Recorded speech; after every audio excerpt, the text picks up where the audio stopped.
நல்ல கிளைமேட்டாக இருக்குப்பா, நல்ல காற்று விழுகுது, நல்ல ஒரு சூளையாக இருக்குது, நல்ல ஒரு இடம் இது, தரமான இடமா இருக்கு. ஐயா ஐயா என்னபடி என்ன என்ன என்ன என்ன இது ஆயுர்வேத ஹாஸ்பிட்டல் அது? ஆயுர்வேத ஹாஸ்பிட்டல்லாம் நான் இருக்கிறேன் நான். அப்போ என்ன எல்லாம் சுற்றி வர பார்த்தியா இருக்கிறேன்? அடே ஆயுர்வேத ஹாஸ்பிட்டல்னா எல்லா இடமும் மருந்துகள் பத்தைகள் புல்லுகள் எல்லாம் மருந்து தானடா.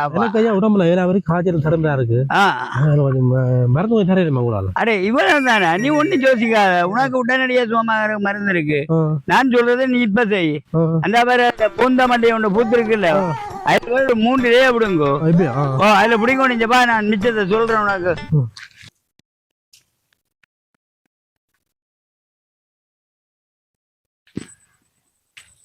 ஐயா 3 பிடிக்கிறேன் ஐயா. இஞ்சப்பா இஞ்சப்பா இஞ்சப்பா.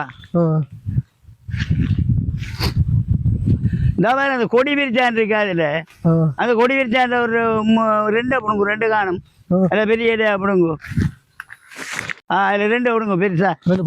வா வா இஞ்சாடா வா இஞ்சாடா வா.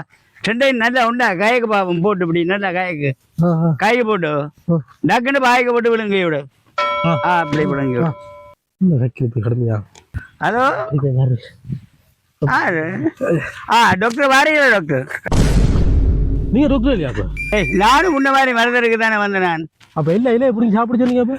அடே இந்த ஆயுர்வேத நஞ்சா வளர்க்க போறாங்க, எல்லாம் ஆயுர்வேத மொழியானே இருக்கும். உங்களுக்கு தெரியும் என்ன மருந்து படியா தெரியுமா? அடே அடே நானும் முன்ன மாதிரி இந்த மருந்துக்கு வந்தால் அப்ப இந்த ஆயுர்வேத வளாவுக்குள்ள என்ன இருக்குன்னு சொல்லுவாங்க. எல்லாம் மூலிகள் மருந்துகள் அதில் இதில் நடவா முளைச்சிருக்கு. அதான் நானும் முன்ன சாப்பிட போக சொல்லி சும்மா டெஸ்ட் பண்ணி பார்த்தேன்டாப்பா. அப்ப என்னன்னு உங்களுக்கு தெரியாது? எனக்கு தெரியாது, என்னன்னு எனக்கு தெரியாது. செக் பண்ணி பார்க்க நான் தானே கிடைச்சேன் உங்களுக்கு. அரே இங்க வா, இந்த இடத்துக்கு இந்த வளாகத்துக்கு வந்தது நீ தானடாப்பா, வேற யார் வந்தது? அதான் உன்ன டெஸ்ட் பண்ணி பார்ப்போம் இந்த காரியத்தை செய்தான். தேவையா புல்லெல்லாம் சாப்பிட்டு உடம்பெல்லாம் கடிக்கு, இதுல இருந்தா எனக்கு பைத்தியம் பிடிக்கும், நான் போறேன். இதான் சொல்றது, அறுபறை எல்லாம் மறந்த பார்க்கலாம். சும்மா அந்த நான் சாப்பிட்டு எனக்கு உடம்பெல்லாம் கடிக்கிறேன்.